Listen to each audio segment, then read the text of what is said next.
En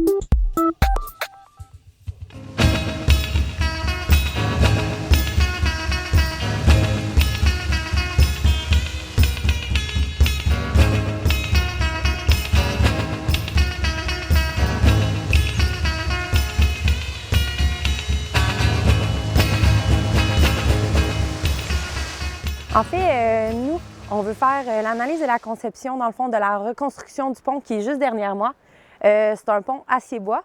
Et dans le fond, on veut vraiment y aller pour l'innovation. Donc, l'option qu'on a choisie, c'est de changer les poutres en acier pour des poutres pultrudées en matériaux composites en fibre de carbone.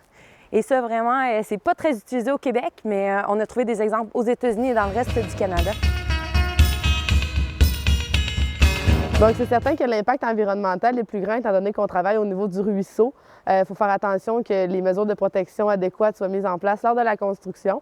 Puis aussi, on a rajouté un élément spécial à notre projet, c'est-à-dire un corridor faunique pour permettre aux animaux de passer sécuritairement sous le pont au lieu d'être obligés de traverser la voie des automobiles. Ça part de corridors fauniques intégrés dans plein de structures routières, là. Soit tu peux passer par en dessous, comme ils font une espèce de petits ponceaux comme ça, où les voitures, les animaux passent sous les voitures, ou sinon ça peut être par-dessus les autoroutes. Mais dans notre cas, c'est pas une autoroute, là, donc ça peut pas vraiment être ça, mais... Et ce que ça va faire, c'est que ça va libérer de l'espace, ça, ici, à cet endroit-là. Donc, avec un peu d'aménagement, il y a moyen d'avoir un genre de plateforme qui permet aux chevreuils, aux renards et autres de circuler, de prendre l'habitude de circuler, parce que les cours d'eau sont protégés souvent avec les bandes riveraines des MRC, sur des largeurs de 10 mètres de part et d'autre. Donc, pour l'analyse structurale de notre projet, pour faire la conception, on s'est référé au Code canadien sur le calcul des pontiers ainsi qu'à beaucoup de normes du ministère parce que c'est eux qui régissent ce genre de structure. Donc, les ponts sur les routes qui appartiennent au ministère. C'est important de se référer à ces normes-là et de bien les respecter parce que ça permet de créer des structures durables dans le temps qui vont pouvoir servir pendant plusieurs années.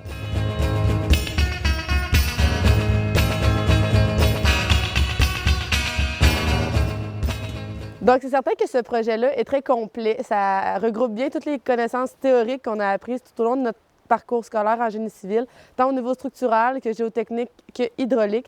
Donc, ça permet d'appliquer concrètement dans un vrai projet les connaissances théoriques que nous avons apprises. La multidisciplinarité dans ce projet-là est, je crois, la pièce la plus importante du puzzle.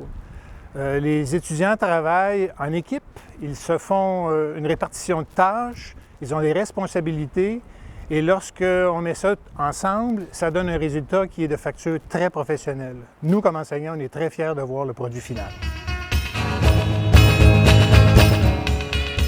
Dans ce projet, mon rôle est consisté surtout dans l'analyse économique car j'ai fait beaucoup d'estimations dans mes stages. Mon rôle dans ce projet est d'effectuer des analyses complémentaires, soit les analyses environnementales, routières et les plans de signalisation. Moi, mon rôle dans le projet, c'était les analyses structurales ainsi que toutes les analyses techniques.